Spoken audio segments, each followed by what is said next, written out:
Bueno, bienvenidos y bienvenidas. Hoy es el Día Internacional de los Museos y desde la Secretaría de Cultura y Educación de la Municipalidad de Rosario queremos aprovechar esta jornada para pensar el futuro de nuestras instituciones, pensar el futuro, pensar el presente, cómo nos insertamos en nuestras comunidades, cómo nos estamos insertando y cómo podríamos mejorar esa inserción. Pero el presente que atravesamos tiene una densidad tan fuerte, tan clara, que resulta imposible eludirlo para proyectarnos, para pensar ese futuro. Sin embargo, esto lleva un peligro también, que es el de encorsetarnos, pensar que los problemas de hoy van a ser los problemas de siempre.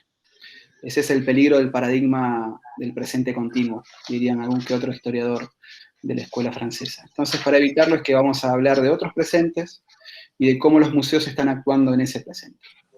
Desde el 28 de abril pasado, todos los días nos llegan noticias desde Colombia sobre la activación de un proceso de protesta ciudadana en las principales regiones y ciudades del país, y sobre la ferocidad de la represión desplegada por el Estado. Mi nombre es Lucas Mazuco, soy coordinador institucional del Museo de la Memoria de Rosario, y hoy me acompañan para dialogar sobre estos temas tres excepcionales colegas colombianos. En primer lugar, nos va a acompañar María del Rosario Escobar. Ella es directora del Museo de Antioquia. Posee una larga trayectoria profesional en el sector cultural y artístico. Entre 2012 y 2015 se desempeñó como secretaria de Cultura Ciudadana de Medellín y antes de esto fue la coordinadora de Extensión Cultural de la Universidad EAFIT. Es comunicadora social y periodista por la Universidad Pontificia Bolivariana, con maestría en estudios humanísticos y especialista en semiótica de la interacción comunicativa y en periodismo urbano. También ha sido docente de cátedra en el área de humanidades y ha realizado publicaciones e investigaciones en temas de arte para diversos medios y fondos editoriales. Gracias, María del Rosario. Hola, gracias por la invitación. Bien. También nos acompaña Jairo Herrán Vargas, él es director del Museo Casa de la Memoria, también de Medellín. Jairo es abogado por la Universidad Autónoma de Colombia, magíster en Ciencias Políticas de la Universidad de Antioquia, con especializaciones en Derecho Penal y Derecho Laboral. Fue personero de Medellín durante 2 periodos consecutivos, entre 2004 y 2011, y candidato a la alcaldía de Medellín en 2019. Acompañó el proyecto del museo desde el Ministerio Público y gran parte de sus actividades las ha dedicado a la defensa de los derechos humanos desde el ámbito investigativo, la interacción con las poblaciones y con las autoridades gubernamentales. Gracias, Jairo. No, gracias a ti, Lucas, por esta invitación. Y bueno, aquí estaremos dialogando sobre todos estos temas que nos interesan tanto. Muy bien, muchas gracias. Y por último, nos acompaña Andrés Roldán. Él es director del Parque Explora de Medellín, que es el museo de ciencias, acuario y planetario más grande de Colombia. Andrés es diseñador industrial, con un fuerte énfasis en el diseño de ambientes y aprendizajes. También trabaja en el parque desde su fase proyectual, básicamente liderando a los diseñadores, científicos, comunicadores, ingenieros y arquitectos que conformaron aquel primer equipo inicial del Parque Explora. Desde el 2014 se desempeña como director ejecutivo del parque. Muchas gracias, Andrés. Bueno, para iniciar me gustaría que charlemos, si es posible, un poquito, o que nos cuenten, para aquellos que estamos relativamente cerca, pero en otra parte de Sudamérica, en la parte, en el extremo sur de nuestro continente, ¿qué está pasando en Colombia? ¿Qué pasó el 28 de abril? ¿Y qué está pasando hoy en día? ¿Qué leen ustedes desde sus lugares? Puede iniciar, si quieren, primero la dama, Rosario, y después seguimos. La pregunta, claro, Lucas, bueno, es una pregunta tremenda y le pediría yo a mis compañeros que también me apoyaran. Yo creo que lo que está pasando es en parte claro y en parte confuso también, porque hay una multiplicidad de actores, de voces, de inconformidades que podríamos decir que quedaron en suspenso antes de que empezara la pandemia y que debido a la pandemia del COVID-19, digamos que entraron en cuarentena y que este 28 de abril, digamos, volvieron a expresarse intensamente a partir de la propuesta del gobierno nacional de realizar una reforma tributaria.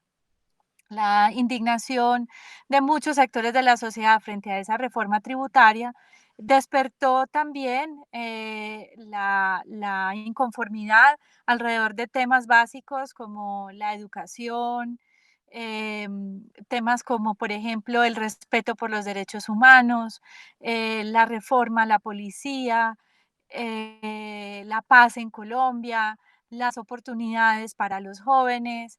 Las minorías también vieron en esto una oportunidad para sumarse y expresar sus inquietudes frente al sistema de participación social, política y económica, las víctimas. Entonces, alrededor de esa confusión y de esa inconformidad frente a una reforma tributaria que se planteaba como bastante dura en medio de una crisis social, económica y de salud pública, se sumaron, como lo decía, muchísimas voces hasta el punto que hoy esas voces del Comité Nacional de Paro inclusive son insuficientes frente a la cantidad de movilizaciones en las calles de todo el país.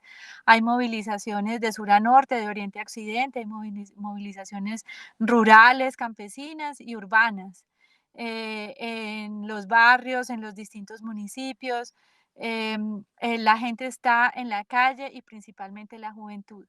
También es importante decir que no son solo movilizaciones en el día, sino también en la noche, suceden en formas espontáneas y también pues decir y pues ahí convocar a mis compañeros de panel en el que se ha visto desbordado los medios tradicionales de comunicación para narrar toda esta cantidad de movilizaciones. Hoy cada ciudadano y cada colectivo tiene una vocería a través de las redes sociales y por eso también hay un grandísimo movimiento y activación de las formas de comunicación no tradicionales, generando también una especie de movilización o de activación digital. Que ha llevado pues a nuestras instituciones, a nosotros mismos como ciudadanos y como familias, a un punto pues de comunicación, de interacción y de comprensión bastante exigente para todos. Hay también una especie de polarización en el discurso ciudadano, hay una necesidad de que la gente se exprese o a favor o en contra, si se tiene una visión de centro, aquí se le ha dado el nombre de ser una visión tibia, razón por lo cual también de verdad que el discurso público aparece polarizado y bueno, digamos que estamos en la mitad de una situación que es para todos nosotros un punto culmen de nuestras carreras, pero también de nuestras vidas personales. Yo estoy segura que nosotros, que los tres pasamos por momentos muy difíciles en los años 90 en Medellín, no dejamos de pensar cada noche en cómo volvemos a vivir desde una edad diferente y una posición diferente, otra vez un momento que cruza definitivamente la historia de nuestras ciudades, de nuestras vidas, de nuestras familias y de lo que seguramente la historia juzgará. Andrés, tal vez. No, Perdón. Jairo. Bueno, no, yo considero que María del Rosario ya ha tocado, dijéramos, unos elementos muy importantes que configuran toda esta panorámica que atraviesa, dijéramos, yo diría por lo menos las dos últimas décadas de la historia en Colombia y que, recordemos, se ha visto afectada por un proceso de violencia originado en un conflicto armado que para el año 2016 creíamos nosotros que ya se estaba superando, pero que sin embargo se vuelve a reproducir y al día de hoy tenemos una panorámica desde ese punto de vista bastante complicada. En medio de eso, yo diría que hay un resurgimiento y un surgimiento también de una serie de sectores que tradicionalmente algunos componían la sociedad colombiana en el sentido de su civilización, pero habían otros sectores que todavía estaban como muy ocultos. Todo eso se une y hay un reclamo generalizado por una mayor democracia, por una construcción de una verdadera democracia para el país. Y dentro de eso hay un fuerte impulso a lo que es la transformación de la sociedad, pero la transformación para reconocerse a través de la materialidad de los derechos de las personas, de los derechos de las gentes, de los derechos humanos. Tenemos una cantidad de sectores como el sector del LGBTI, el sector ambientalista, digamos los sectores de los indígenas, los afros, es decir, una cantidad de sectores que anteriormente, como decía, estaban como ocultos, no visibilizados, y por supuesto habían sido sectores que tradicionalmente eran unos sectores sojuzgados, unos sectores minimizados, unos sectores, digamos, dentro de una asfixia de sus propias reivindicaciones.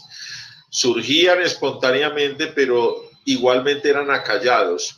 Y había un dominio muy claro, dijéramos, de un pensamiento político que de alguna manera sojuzgaba estos sectores, que les impedía esas manifestaciones, y por supuesto, en este momento esos sectores han confluido con otros sectores más tradicionales que tenían, por decir algo, digamos, su voz y su presencia, como los sectores de los trabajadores, como los sectores, ciertos sectores campesinos, como los sectores que podríamos decir son de clase media, todo el sector de los estudiantes, el sector de los jóvenes, que de todas maneras de tiempo atrás bien siempre venían en múltiples expresiones y en múltiples manifestaciones por sus derechos, por la construcción de la sociedad democrática, pero que confluyen en este momento todos,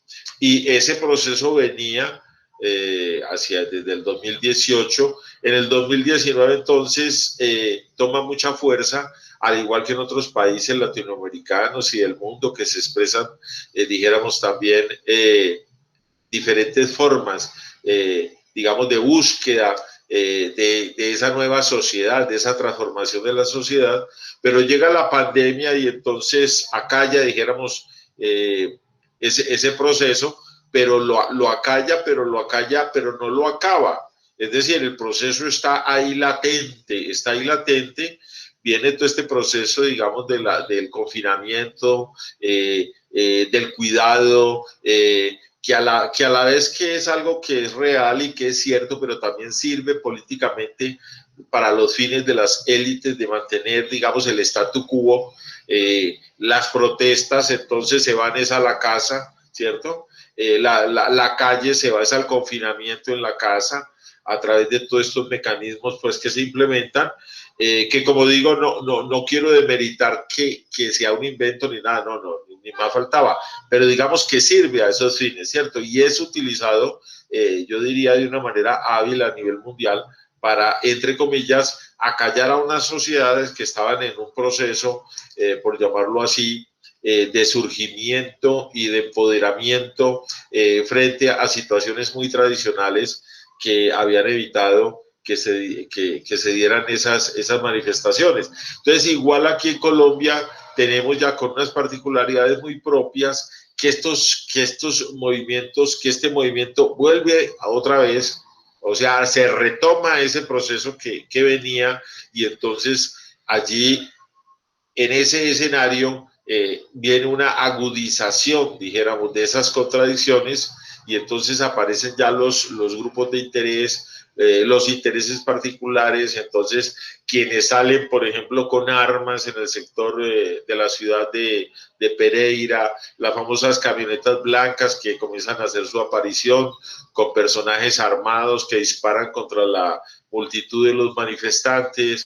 La zona, por ejemplo, del Valle del Cauca, cercana o que hace parte, digamos, de los suburbios de Cali, conocida como Pance, donde tradicionalmente se habían asentado sectores de personajes que tenían que ver con el tráfico de drogas y de sectores también que podríamos llamar de clases altas. Entonces también aparecen allí las personas que sacan sus armas y comienzan a a asolar, a rebatir, a tratar de una u otra manera de menguar y de disolver esas manifestaciones, digamos, de las clases populares, porque aquí hay una manifestación de las clases populares, entendidas también las clases medias, los estudiantes, las mujeres, etcétera. Entonces estamos en una coyuntura donde el Estado tendría que jugar un papel decisivo y dentro de eso el gobierno tendría que jugar un papel decisivo tomando partido, dijéramos, por una democratización de la sociedad, pero observamos que eso no sucede, sino que ocurre lo de siempre, la contención. Vamos a contener este proceso y la contención obviamente se da a través de todos esos mecanismos, no solamente represivos, sino estimulantes de toda esta actividad particular, digamos, de rechazo a través de las armas y una criminalización continua de la protesta, de que entonces aquí no hay unas manifestaciones de la gente que quiere, digamos, luchar por sus derechos, de gente pacífica, sino aquí lo que hay es una infiltración de las FARC, una infiltración de la guerrilla, de los helenos, una infiltración de los sectores del narcotráfico, y como si fuera poco, entonces también nos tiene infiltrado Maduro con toda su corte y todo su régimen venezolano, que son los que están aupando, etcétera. Entonces vemos cómo se utiliza lo mismo, ¿no? La estigmatización, la criminalización,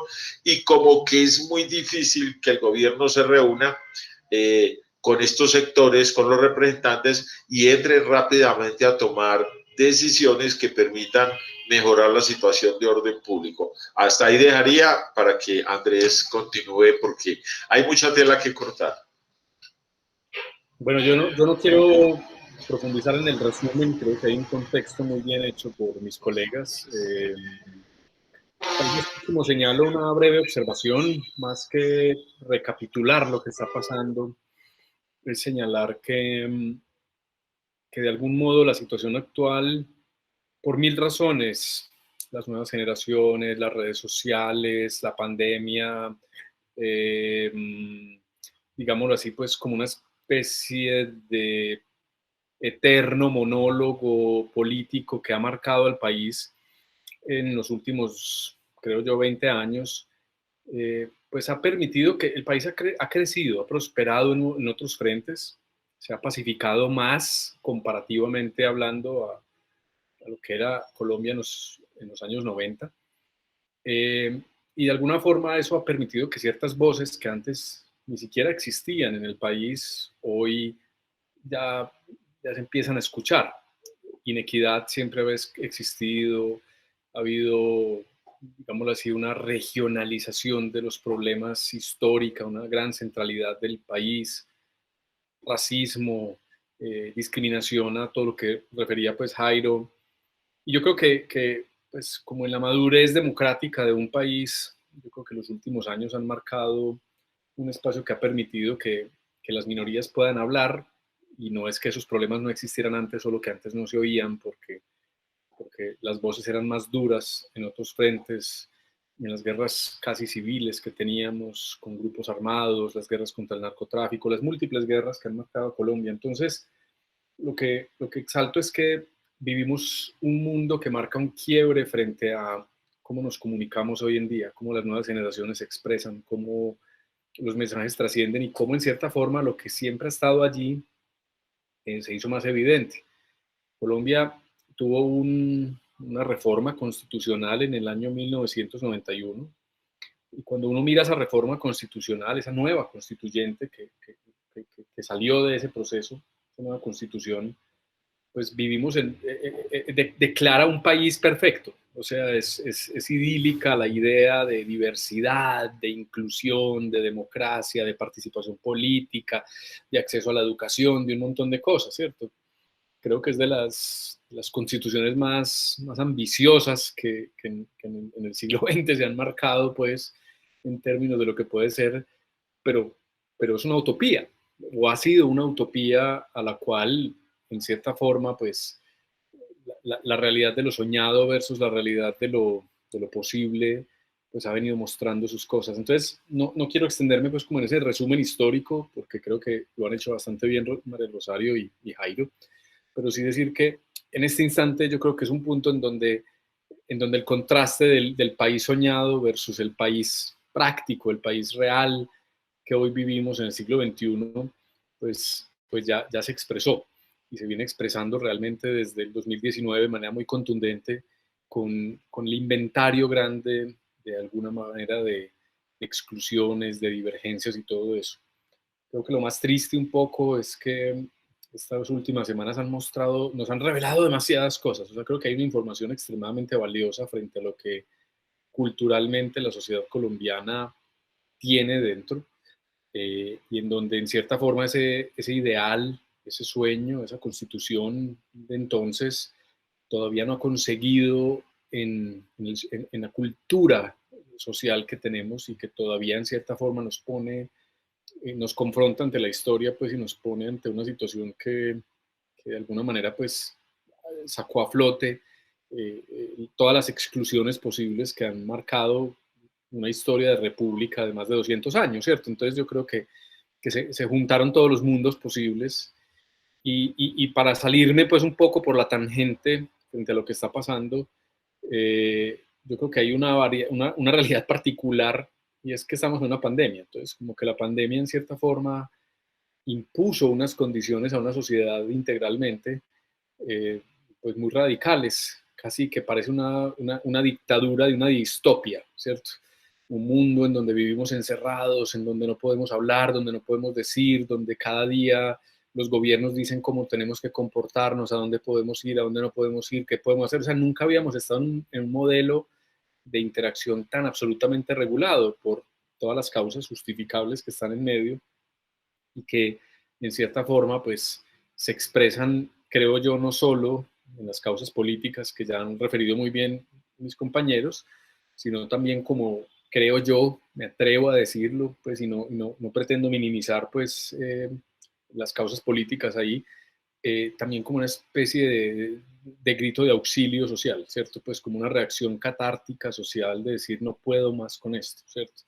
No puedo con tanto, no puedo y claro, lo que lo detona es precisamente una presión enorme que suponía una reforma tributaria. Entonces es un momento en donde todo el mundo dice, ya no puedo con más, o sea, ya no puedo con una pandemia, ya no puedo con el desempleo, ya no puedo con el aislamiento, ya no puedo con tantas cosas. Entonces hay una reacción también, creo yo, sociológica o de especie o como se quiera, pues vengo del Museo de Ciencias, entonces a mí también me hago la pregunta desde otro punto de vista, es como, ¿qué significa todo esto, cierto? Y es una reacción pues visceral casi la que ha salido a flote, entonces pues apuntalo con eso, pues con esos dos puntos, la sensación humana de lo que hemos vivido en este tiempo en un país tan complejo como el nuestro y el hecho de que se volvió visible lo que siempre estuvo, pero que no siempre hablábamos de ello, todas las exclusiones de las que hablaba Jairo, que en cierta forma afloraron con tanta vehemencia en este tiempo.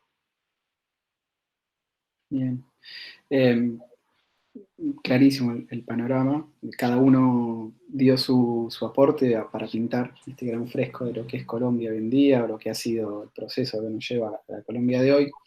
Y entonces me gustaría preguntarles a cada uno desde su rol institucional cómo recibieron esta situación sus museos, cómo se han insertado, cómo están actuando hoy en día, cómo se insertaron en este proceso, ¿no? A ver, yo quiero saltar de primero para desordenar el perpetuo ciclo de 1, 2 y 3, ¿cierto? Entonces así mis compañeros pues saltamos por otro lado y así desordenamos la un poquito. Gracias por eso. Sí, pues los paneles siempre tienden a ser repetitivos hay veces. Entonces, un poco, yo creo que lo voy a explicar con una imagen que para los que nos oyen y nos ven puede ser como elocuente. Hablo obviamente en primera persona del plural, nosotros, Parque Explora, ¿cierto?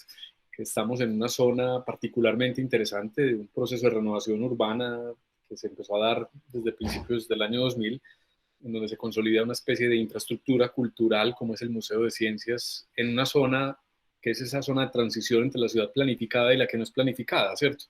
La planificada es la de la Universidad de Antioquia, el Jardín Botánico, el Centro de Innovación de la ciudad, bueno, como un ecosistema que lo llamamos en Medellín el ecosistema de la innovación y del emprendimiento. Y la ciudad no planificada, que la expresión más elocuente es el barrio Moravia, un barrio que era el antiguo basurero de la ciudad y que se convirtió con el tiempo en un barrio habitado, informal, que empezó siendo de ranchos, primero de cartón, después de madera, después de lata y hoy es de ladrillo, ¿cierto? Entonces, en ese punto de confluencia, pues esa transformación urbana que encuentra la ciudad informal, migrante, el barrio Moravia de manera particular es como una especie de microcosmos colombiano, porque ahí llegan migrantes del Chocó, del sur del país, de diferentes regiones de todo el país, y un alto porcentaje de ellos migró en su momento por la violencia en el país, gente que venía del campo, huyendo de la guerra, del conflicto, de todo lo demás, y ese espacio pues, de la universidad pública, democrático, en ese entorno, pues nace pues el proyecto. Entonces el museo en cierta forma se instala pues en el centro del punto de congregaciones de las manifestaciones públicas, sobre todo de la universidad pública y ya obviamente todo un sector, la comuna nororiental, una zona de la ciudad, un barrio obrero histórico en donde se encuentra, digámoslo así, pues como una clase obrera emergente que va mutando en el tiempo. Entonces ahí en la última semana, es una semana que pues pongo el retrato de la foto de la última semana, ¿cierto? La última semana, el Parque de los Deseos, un parque que queda al frente del planetario que nosotros manejamos, que está al lado de la estación del metro de la universidad, se volvió el lugar de salida y llegada de las manifestaciones de la última semana. Allí se han dado toda clase de expresiones, ya popularmente cambió de nombre, la gente decidió que ya no se llama el Parque de los Deseos, sino que se llama el Parque de la Resistencia. Se rebautiza el lugar y se convierte en lugar de los encuentros, de las manifestaciones, de las salidas, de todo eso. Entonces, lo que hemos visto en la última semana es un espectro que en un solo día muestra un poco la realidad colombiana, ¿cierto?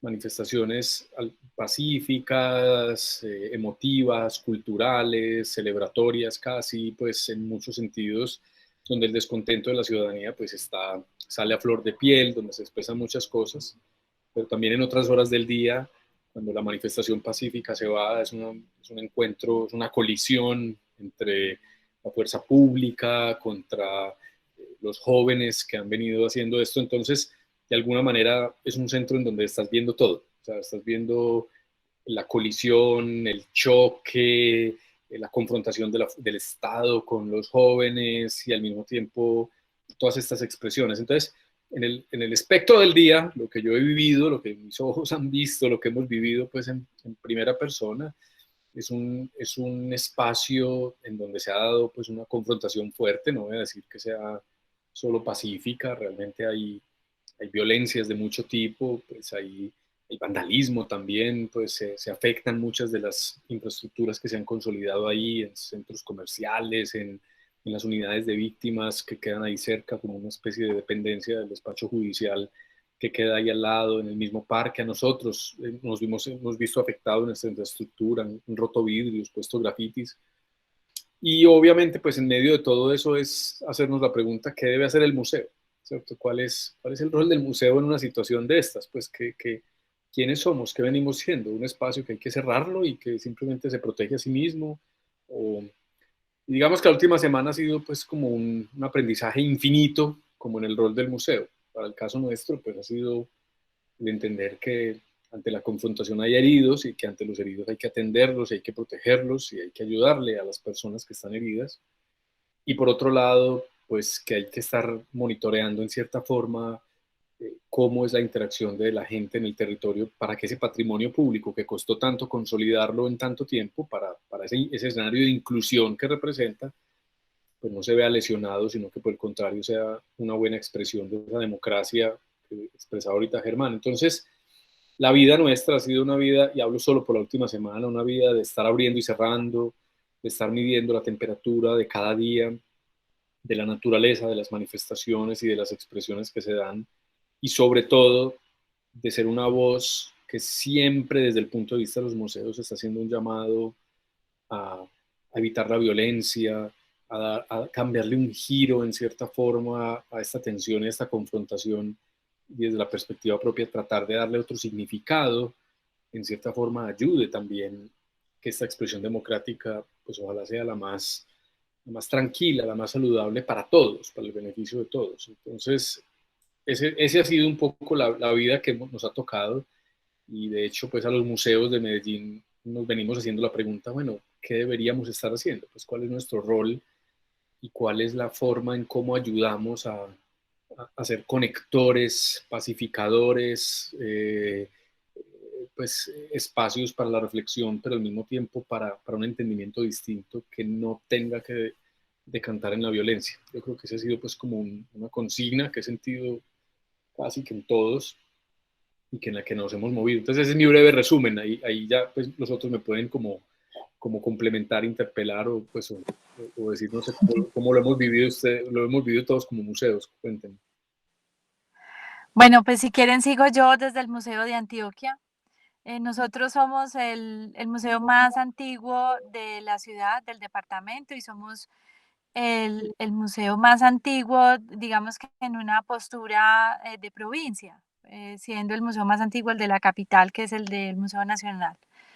No, como museo fundado en 1881 tiene una colección muy amplia que pasa por diversos momentos de la historia nacional.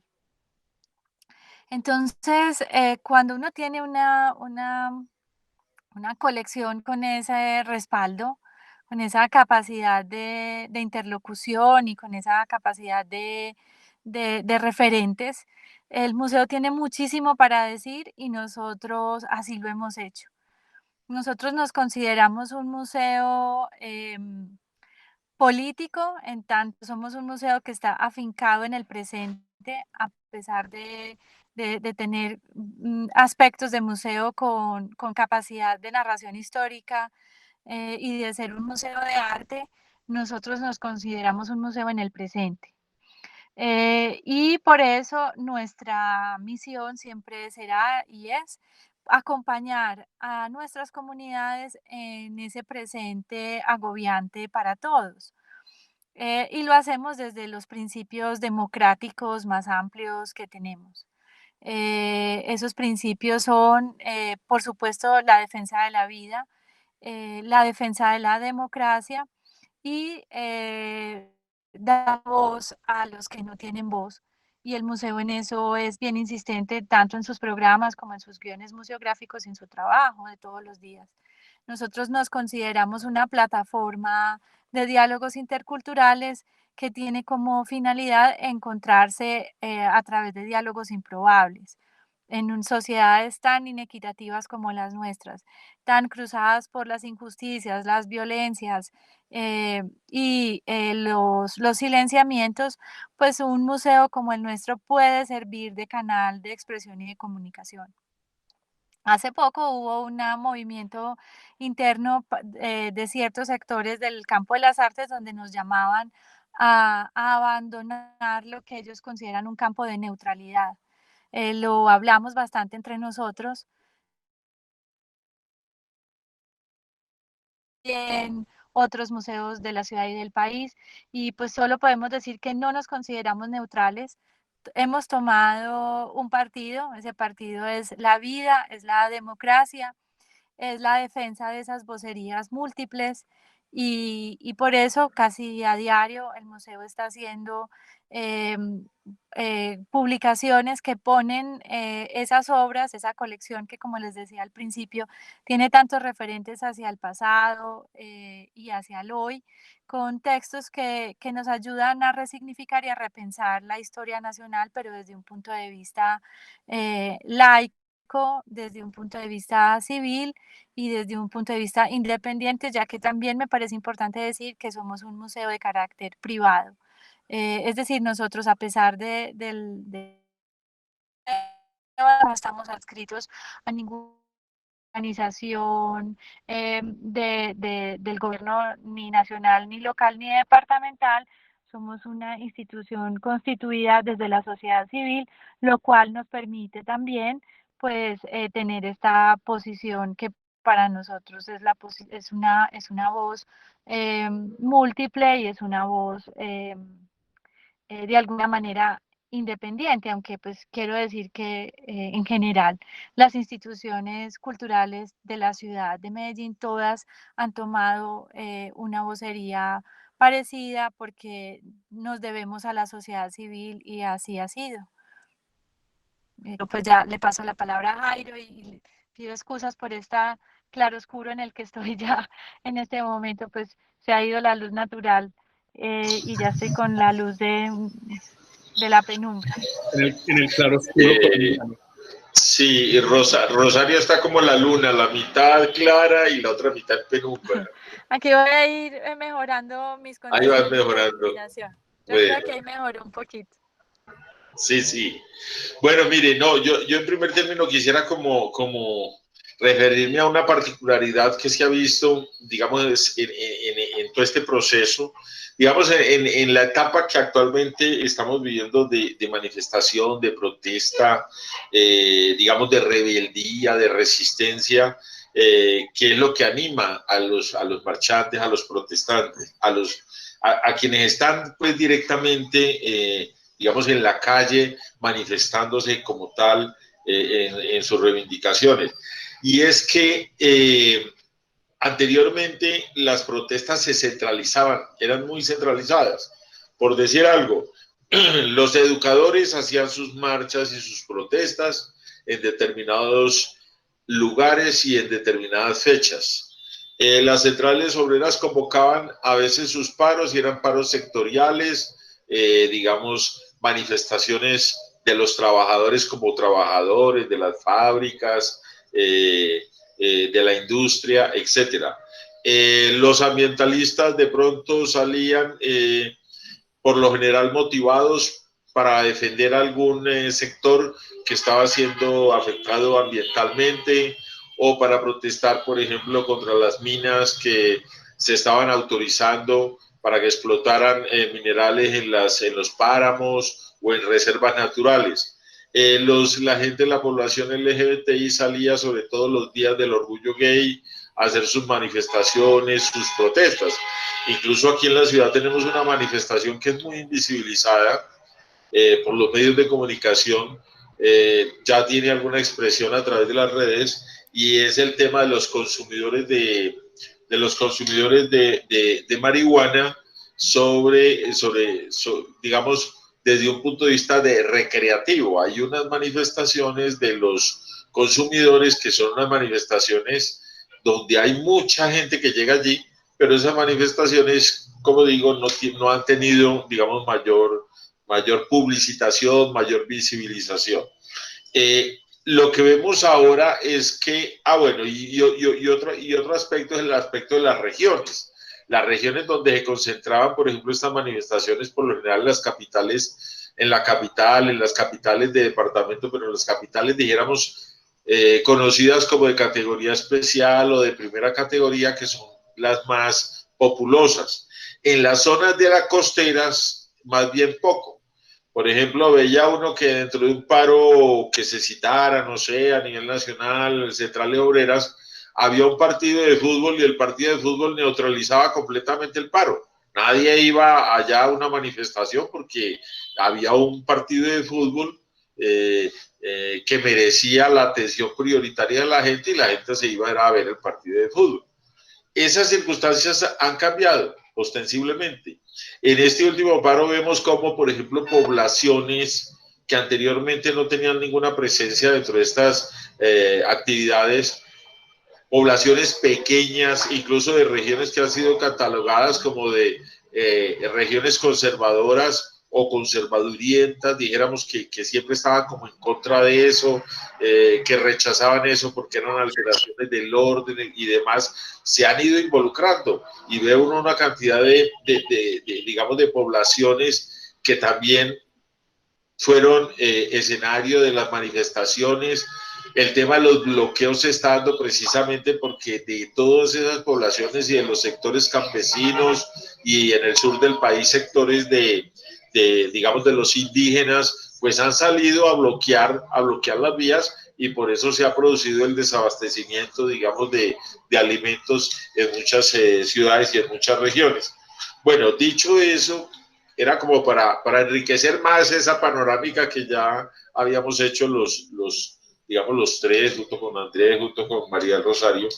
Pues yo diría que en el caso del Museo Casa de la Memoria de Medellín, pues nosotros somos un museo casa, pues yo diría reciente, ¿no? Joven, porque la idea surgió en el 2006, 2007, 2008, se fue consolidando y finalmente se establece como tal en el 2015. En el 2015 se aprueba por parte del Consejo de la Ciudad lo que es la organización, la estructura bajo la figura de un establecimiento público del orden municipal. Y así surge el museo, Museo Casa de la Memoria. Y surge como un mecanismo de reconocimiento simbólico a las víctimas del conflicto armado. Y tiene su simiente precisamente en la unidad de víctimas de la municipalidad, que junto con las organizaciones sociales de víctimas en aquella época comienzan a hacerse prioritarias en la agenda de la ciudad.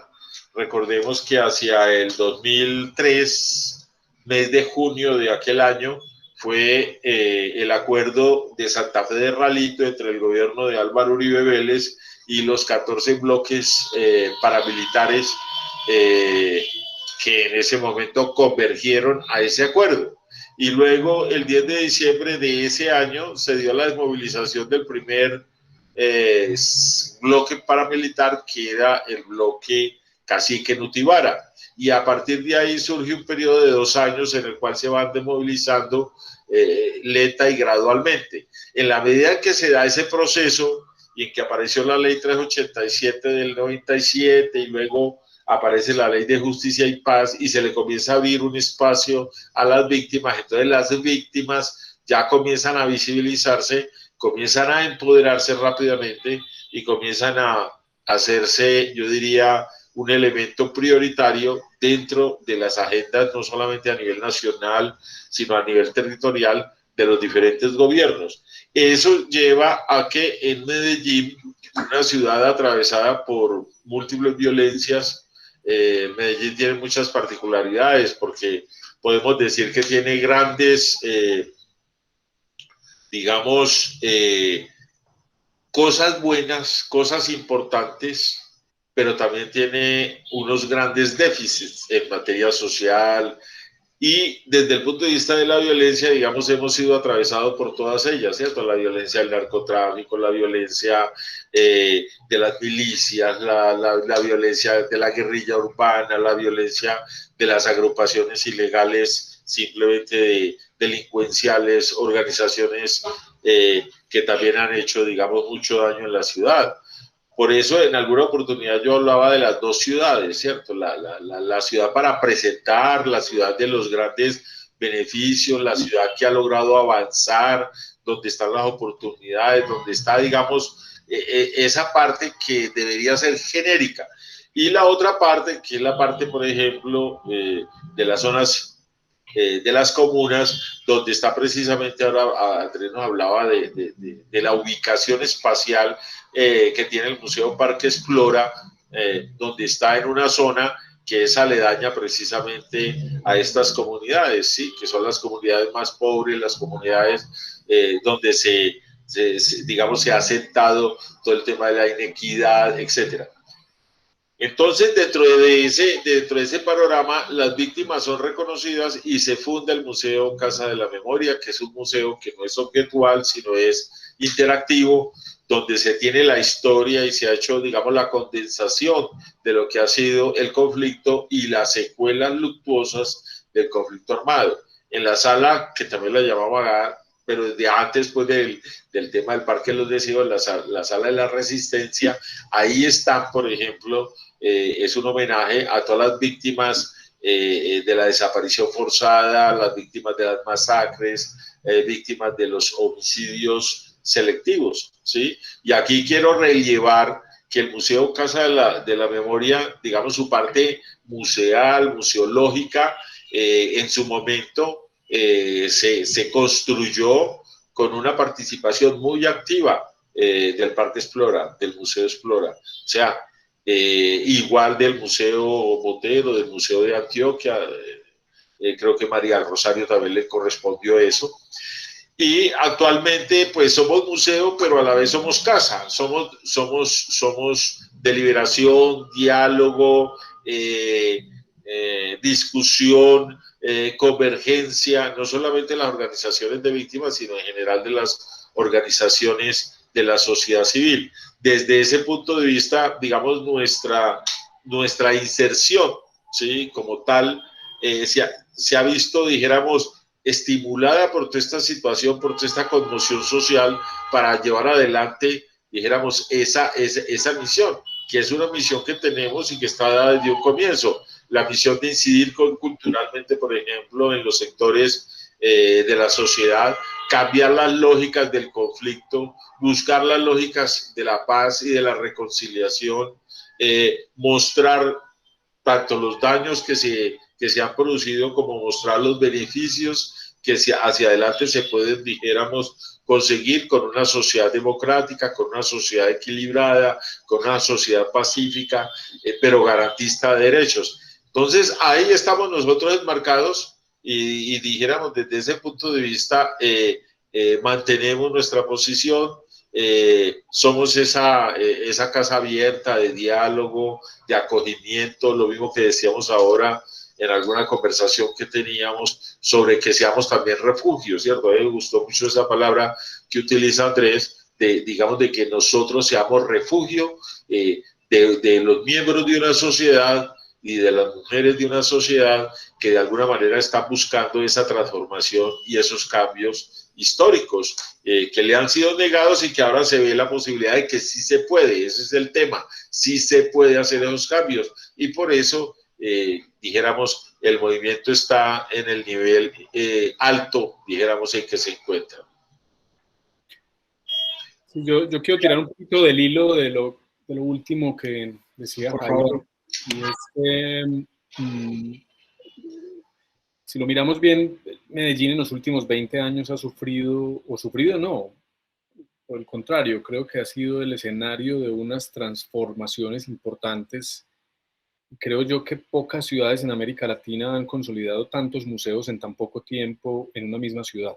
O sea, yo en mis cuentas así de servilleta que tengo en 20 años, creo que se han consolidado no menos de 10 museos más o menos importantes en la ciudad, fruto un poco como de una visión de cómo construir una narrativa de ciudad distinta, en donde ese acceso a la cultura, a la educación, a sí misma, a su propia historia, se ha, digámoslo así, agudizado en este último tiempo. El Museo de Antioquia sufrió quizás la mayor transformación en su historia como museo a principios de los años 2000.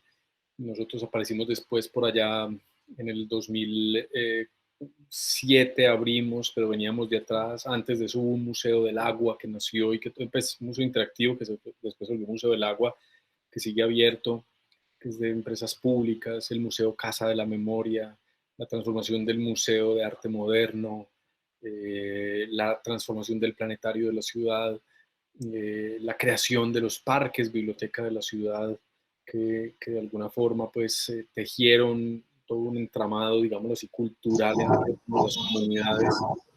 Y obviamente pues, hoy enfrentamos una realidad que nos confronta en ese ejercicio, ¿cierto? Pues Medellín en los últimos años ha sido como un escenario pues, que ha hablado muy bien de sí misma en cuanto a una historia aparentemente exitosa de transformación social, cultural, urbana y todo eso, pero que en este escenario pues también nos muestra una realidad que es que eso no es tan fácil, ni que es tan de la noche a la mañana, ni que es una historia simple, sino que es una historia más grande.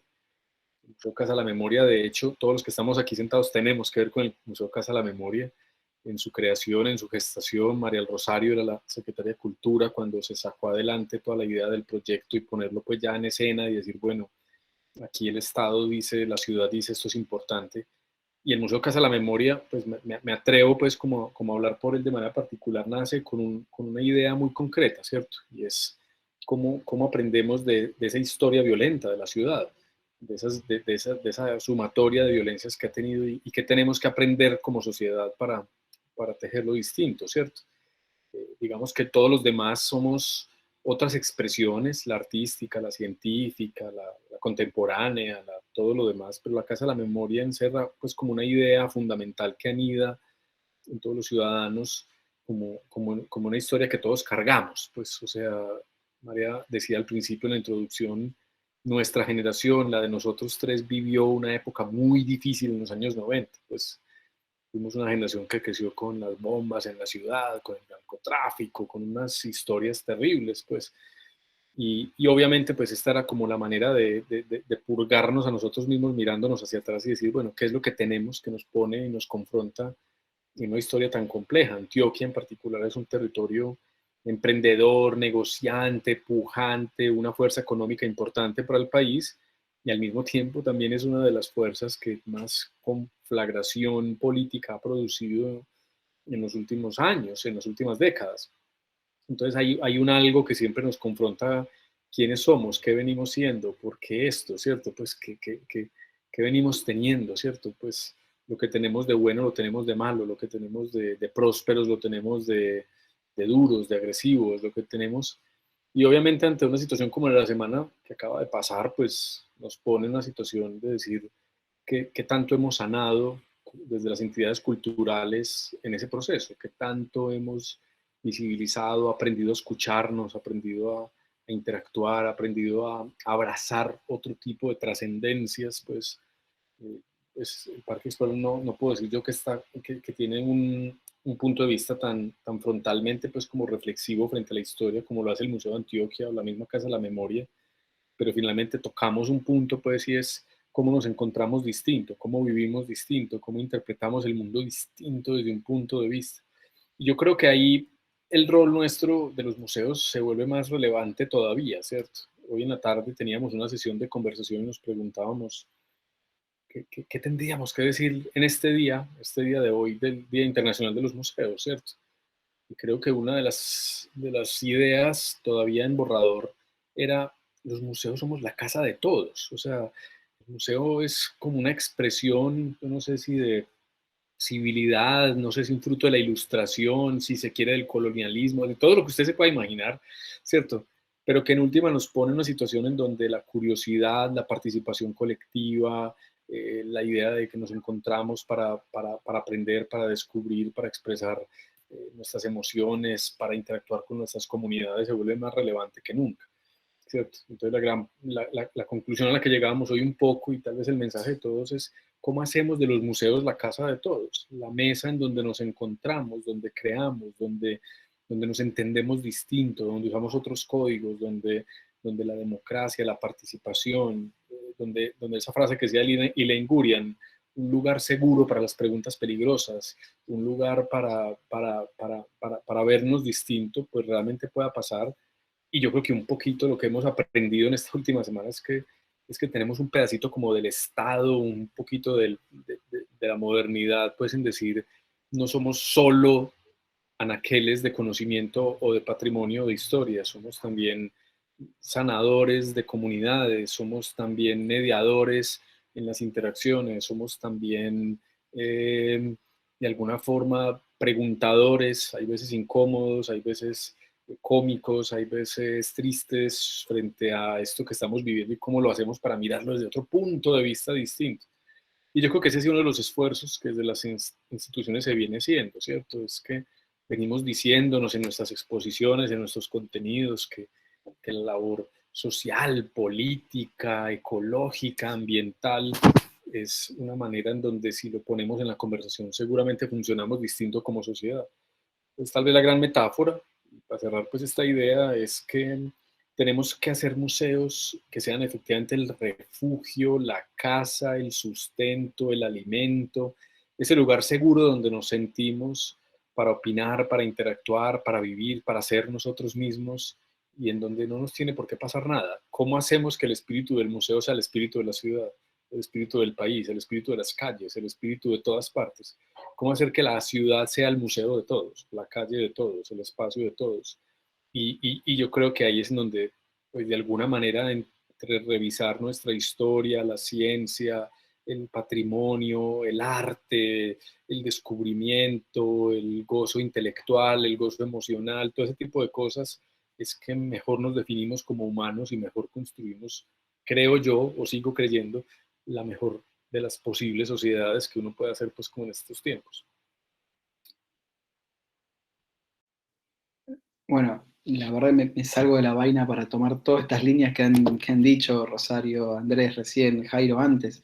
Me parece que voy a tratar de sintetizar un poquito estas ideas. Me parece maravilloso que explicitemos que los museos se enmarcan en proyectos de gobernanza de nuestras sociedades, en proyectos de narrativa de nuestras ciudades, y como tales tenemos el preconcepto de que los museos, cualquiera sea su especialidad, son lugares de resguardo de un pasado, y no, son lugares de trabajo del futuro, ¿no? Si hacemos un museo es porque queremos preservar esta temática, pero para que nos sea útil en el futuro. ¿Cómo activamos ese futuro de este museo en particular o de esta red de museos, ¿no? Y cómo contribuimos a construir capacidades nuevas, más humanas, más sensibles, más incluyentes. O sea, es una labor, pues, pretenciosa quizás, demasiado grande, seguro, grandilocuente, total, pero necesaria. Pues, o sea, hay que tirar hacia allá, ¿no? Hacemos lo que podemos, ¿no? ¿Cómo transformamos la sociedad, cierto? ¿Cómo contribuimos a ese cambio que se tiene que dar de una manera permanente? Como decía Lucas, no solamente somos el registro de la historia, ¿cierto? El registro del pasado, sino realmente cómo es que el conocimiento de ese pasado y de esa historia nos lleva a un progreso permanente, ¿cierto? Hacia mejores instancias, digamos, de vivencias y de la sociedad como tal, cómo se materializa esa democracia. Yo pienso que ahí hay un punto nodal del desempeño y dijéramos de las actividades y de la misión de lo que somos los museos, ¿cierto? Que todos tenemos que apuntar hacia ese cambio cultural, hacia ese cambio de mentalidades que lleve a lograr una mejor sociedad para todos. Nosotros nos pensamos más es desde el pensamiento crítico. Nosotros queremos revisar críticamente la idea de territorio y queremos también revisar críticamente desde el arte la visión única de la historia para pasar más bien a las historias. Por eso inclusive varias de nuestras salas de larga duración llevan ese nombre.